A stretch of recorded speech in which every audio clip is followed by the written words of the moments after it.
Hello मेरे प्यारे दोस्तों, आशा करते हैं आप फिट होंगे, फाइन होंगे।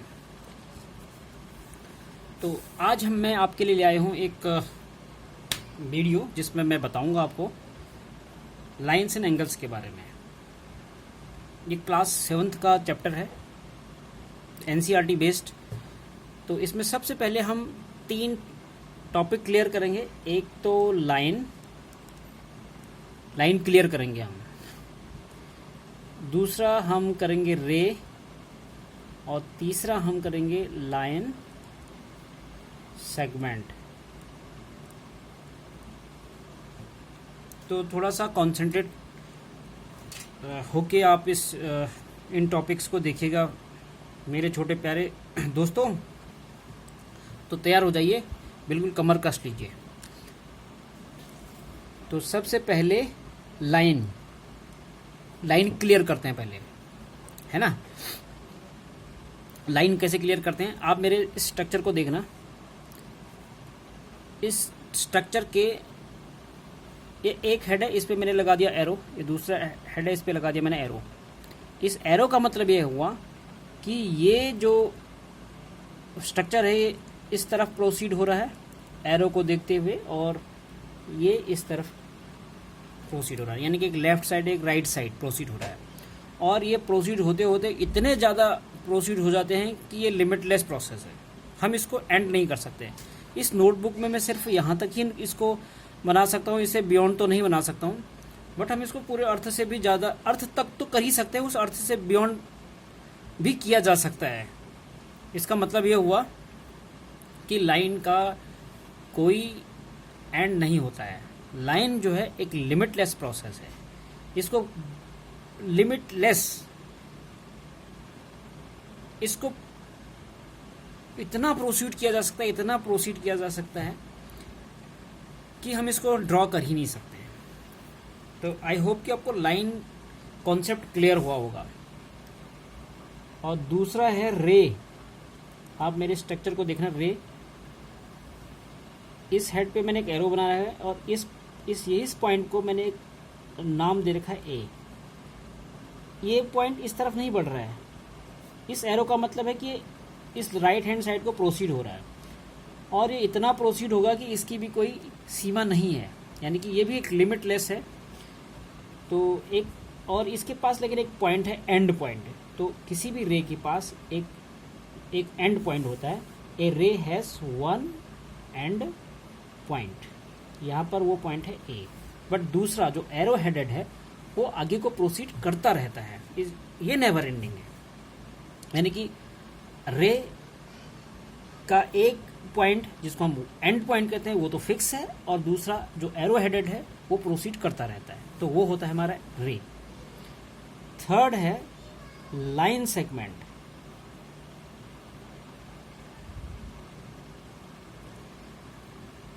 अब आप देखना दोस्तों कि मैंने पहले एक लाइन बनाया है। ये लाइन तो नेवर एंडिंग है, बट इससे हमारा कोई कंसर्न नहीं है अभी कि, बट हम डायरेक्टली इससे कंसर्न तो नहीं है, बट इसकी मदद से हम लाइन सेगमेंट को समझेंगे। इस लाइन में हम 2 पॉइंट बनाते हैं। एक पॉइंट है ए हमारा, एक पॉइंट है बी, यानी कि हम इसको ए और बी से इस लाइन को कट कर रहे हैं। कट करके माना मैंने इसको ऐसे पिक कर दिया और मैंने इसको यहाँ नीचे रख दिया ऐसे, इस लाइन सेगमेंट को।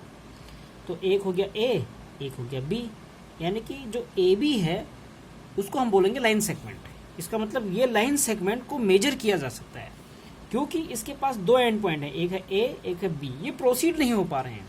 इसका मतलब जो हमने यहाँ से कट कर लिया वही है ये ए बी, जो ए बी है। इसका मतलब ये है कि तो प्रोसीड नहीं कर रहा है। प्रोसीड नहीं कर रहा है मतलब हम मेजर कर सकते हैं। तो यहाँ पर अगर मैं इसको मेजर करूँ एग्जाम्पल के लिए, तो यह है करीब 4.3 सेंटीमीटर, और इसके पास 2 एंड पॉइंट हैं। यानी कि किसी लाइन सेगमेंट के पास कितने एंड पॉइंट होते हैं? 2 एंड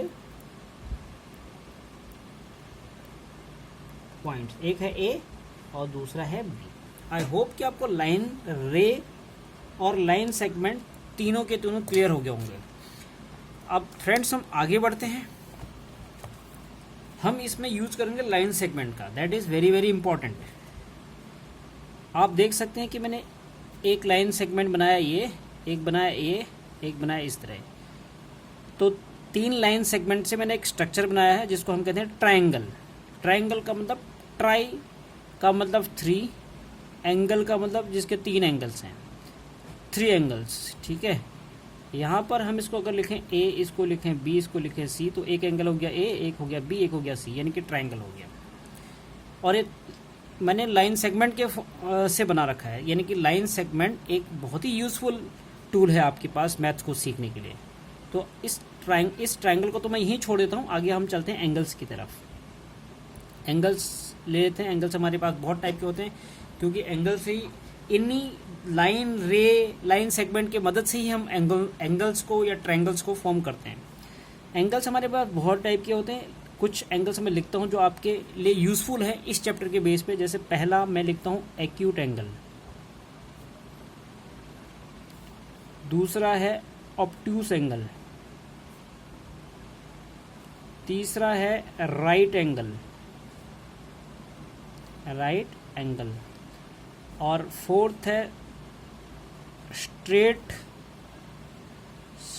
लाइन एंगल, और फिफ्थ है हमारा reflex angle, REFLEXANGLE, reflex angle. अब मैं एक एक करके इनको एक्सप्लेन करने की कोशिश करता हूँ। फिर से मैं आपसे निवेदन करता हूँ कि आप कॉन्सेंट्रेट हो जाइए मेरे छोटे और प्यारे दोस्तों। तो पहला देखिए एक्यूट एंगल।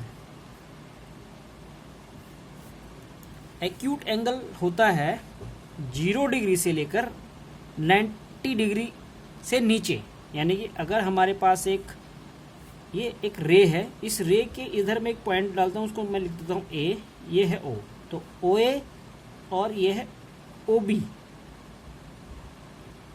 ठीक है। ये पॉइंट मेरा बी है। अगर ये 90 डिग्री से छोटा है तो हम इसको कहेंगे एक्यूट एंगल। एक्यूट एंगल माना हमारा एक्स है। एक्स मतलब कुछ भी, वो 0 डिग्री हो सकता है, 1 डिग्री, 2 डिग्री, 3 डिग्री, मतलब लेस देन 90 डिग्री होना चाहिए। यानी कि ये जो एक्स है ये हमारा क्या कहते हैं, लेस होगा 90 डिग्री से, बट ग्रेटर होगा 0 डिग्री से। उसको हम कहते हैं एक्यूट एंगल, ठीक है। यहाँ पर थोड़ा सा कॉन्सेप्ट, 1 मिनट, मुझे इसको इस तरह लिखना चाहिए था। x जो है हमारा ग्रेटर है 0 डिग्री से, और x है हमारा लेस 90 डिग्री से, ठीक है। तो इसको हम ऐसे लिख सकते हैं। यानी कि कुल मिला के आप ये याद रखिए कि कोई एंगल अगर 0 डिग्री से बड़ा, 90 डिग्री से छोटा है, तो वह एक्यूट एंगल कहा जाएगा, ठीक है। दूसरा obtuse angle, OBTUSEANGLE, obtuse angle. Obtuse angle क्या होता है, मैं आपको एक डी की मदद से दिखाता हूँ। पहले देखो, ये 90 डिग्री है, ये हमारा 0 डिग्री है। कहने का मतलब है कि ये 0 डिग्री है, 90 डिग्री है।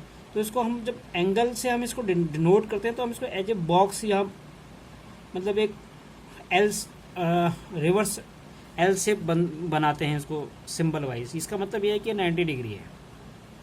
कोई भी एंगल यदि 90 डिग्री से छोटा है और 0 डिग्री से बड़ा है, वो तो हो गया हमारा एक्यूट एंगल, ठीक है। ये मैंने सिर्फ आपको डेमोन्स्ट्रेट करने के लिए बताया है कि 90 डिग्री कितना होता है डी की मदद से। अगर माना कोई स्टूडेंट को नहीं पता है कि 90 डिग्री किस तरह ड्रॉ किया जाता है, वैसे आई होप कि 99.99% बच्चों को ये पता है 90 डिग्री कौन सा है। फिर भी 0.0001% जो भी हो, ऐसा मान के मैं चल रहा हूँ कि अगर किसी को नहीं पता है तो उसके लिए मैंने डेमोन्स्ट्रेट किया है। तो 0 डिग्री से बड़ा, 90 डिग्री से छोटा जो भी एंगल होगा उसको हम एक्यूट एंगल कहेंगे। ऑब्ट्यूस एंगल 90 डिग्री से बड़ा, यानी कि अगर ये वाला एरो यहाँ ना होकर ये आगे बढ़ चला है इस तरफ, तो वो कहीं इसके बीच में है। हो सकता है वो इधर भी हो सकता है, इधर भी हो सकता है, तो लेकिन वो 90 डिग्री से बड़ा है। अगर कोई एंगल 90 डिग्री से बड़ा बट 180 डिग्री से छोटा है, तो उसको हम कहेंगे ऑब्ट्यूस एंगल। यानी कोई एंगल अगर x है, वो x हमारा लेस है 180 से और बट ग्रेटर है 90 डिग्री से, तो उसको हम क्या कहेंगे, ऑब्ट्यूस एंगल, ठीक है मेरे प्यारे दोस्तों। तीसरा राइट एंगल राइट एंगल किसको कहते हैं? अभी मैंने दिखाया था आपको 90 डिग्री कैसे बनाते हैं। तो 90 डिग्री हम ऐसे बना देते हैं, ये है O, ये है A, ये है B, it is B, it is A, it is O। तो यहाँ पर एंगल O हमारा कितना है? 90 डिग्री। यानी कि कोई भी एंगल अगर 90 डिग्री होता है उसको हम कहते हैं राइट एंगल। ठीक है। Fourth, straight line angle. Straight line angle. Straight line angle दोस्तों, जैसे मैंने एक रे बनाया है ऐसा, ये this is O, this is A, और मैंने आपको बताया था कि जो दूसरा वाला रे होता है, यहाँ से हम ड्रॉ करते हैं O से, वो ऐसे मूव, यानी कि एक रे ये है, एक रे ये है, ये मूव करते हुए यहाँ चला गया ऐसे, तो यानी कि दूसरा रे मूव करते करते इस डायरेक्शन में आ गया। तो ये वाला एंगल हमारा है 180 डिग्री। इसी को हम बोलते हैं right angle, right straight line angle. ठीक है। फिफ्थ हमारा है रिफ्लेक्स एंगल। रिफ्लेक्स एंगल, अब ये था हमारा OA, अब हम पहुंच गए थे यहाँ पर इस OB पर, ये OB है यहाँ पर। अगर ये आगे और मूव कर रहा है ऐसे, मतलब ऐसे ऐसे ऐसे ये मूव कर रहा है ऐसे ऐसे इस तरह से, यानी कि इसके बियॉन्ड जा रहा है, इस OB के बियॉन्ड मूव कर रहा है यहाँ तक, तो 180 हो गया ये इस तरफ, 180 हो गया इस तरफ, तो टोटल कितना हो गया? 360 डिग्री। यानी कि कोई एंगल अगर 180 से ज़्यादा 360 डिग्री से कम होता है तो उसको हम बोलते हैं रिफ्लेक्स एंगल। यानी कि रिफ्लेक्स एंगल होता है आपका less than 360, reflex angle greater than 180 degree. तो आई होप कि आपको कॉन्सेप्ट वाइज ये समझ आया होगा कि ये जो हमारे acute angle, obtuse angle, right angle, straight angle, reflex angle क्या होते हैं। ठीक है। तो जैसे हम इसका एक्सरसाइज करेंगे, आपका ये बहुत हेल्प करेंगे क्वेश्चन को सॉल्व करने में। आइए आप रिलेटेड एंगल्स देखते हैं। जैसे हम पहला हमारे पास एक रिलेटेड एंगल्स है कॉम्प्लीमेंट्री एंगल्स। मैं कोशिश करूंगा कि कुछ एक दो एंगल को तो इसमें हम बताएं, अगर वीडियो लंबी होगी तो उसको नेक्स्ट, और जो एंगल्स बच जाएंगे उसको हम नेक्स्ट वीडियो में बताएंगे। तो फिलहाल आइए कॉम्प्लीमेंट्री एंगल को समझते हैं। जैसे एक एंगल है हमारे पास A, इट इज़ मान लेते हैं 60 डिग्री। ठीक है। एक एंगल हमारे पास B है जिसको मानते हैं 30 डिग्री। तो angle A plus angle B हमारे पास कितना आ जाएगा? 90 डिग्री।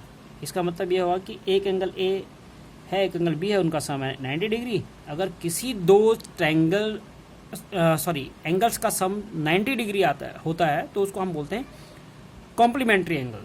क्या बोलते हैं उनको? Complementary angles. इसका मतलब ये होगा A B का कॉम्प्लीमेंट है और B A का कॉम्प्लीमेंट। ठीक है friends. Number 2, supplementary angles. Supplementary angles, इन सप्लीमेंट्री एंगल्स में क्या होता है? एक एंगल बनाया मैंने 110, दूसरा बना दिया मैंने 70 डिग्री। आप मेरे इस फिगर की तरफ मत जाना कि ये कुछ टेढ़े मेढ़े बन रहे हैं, आप सिर्फ कॉन्सेप्ट को समझना बस। ठीक है दोस्तों, आई होप कि आप ऐसा ही कर रहे हैं। तो इन दोनों को ऐड करें, इसका नाम लिख लेते हैं A, इसका नाम लिख लेते हैं B। नाम लिखना ज़रूरी है, नहीं तो हम कैसे पहचानेंगे? तो angle A plus angle B, इन दोनों का सम होता है 180 डिग्री। यानी कि किन्हीं भी दो एंगल्स का सम यदि 180 डिग्री होता है तो हम उसको बोलते हैं सप्लीमेंट्री एंगल्स। क्या बोलते हैं उनको? Supplementary angles. इसमें ये, इसका मतलब ये हुआ कि A B का सप्लीमेंट है और B A का सप्लीमेंट है। ठीक है दोस्तों। तो मैं अब दो क्वेश्चन देने जा रहा हूँ जो आपको कमेंट बॉक्स में जिसका आंसर देना। पहला है कि एक एंगल है जो है 40 डिग्री, ये A है।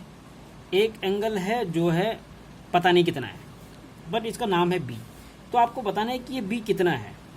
जबकि मैं ये कह रहा हूँ कि angle A and angle B are complementary to each other, एक दूसरे के कॉम्प्लीमेंट हैं। तो आपको बताना है B कितना है। क्वेश्चन नंबर 2, अगर एक एंगल है आपका 99 डिग्री, मान लेते हैं, आप कहोगे यार 99 डिग्री कहाँ से आ गया? A और B मान लेने में क्या हर्ज है ना। ये है दूसरा एंगल B। अब मैं कह रहा हूँ कि angle A and angle B are supplementary to each other, supplementary to each other, तो ये एंगल बी कितना होगा? इन दोनों का जवाब आपने कमेंट बॉक्स में लिखना है। अगर आपने सही आंसर दिया तो मैं समझूंगा कि आपको कॉन्सेप्ट वाइज समझ में आया, अदरवाइज आपको समझ नहीं आया। जिसको भी डाउट होगा वो कमेंट बॉक्स में ज़रूर लिखेगा कि मुझे ये इसमें डाउट है, ताकि मैं थोड़ा इम्प्रूव करके आपको बता पाऊँ। थैंक यू मेरे प्यारे दोस्तों, कॉन्सेंट्रेट करके एक बार इसको फिर से आप स्टडी कीजिए। Thank you.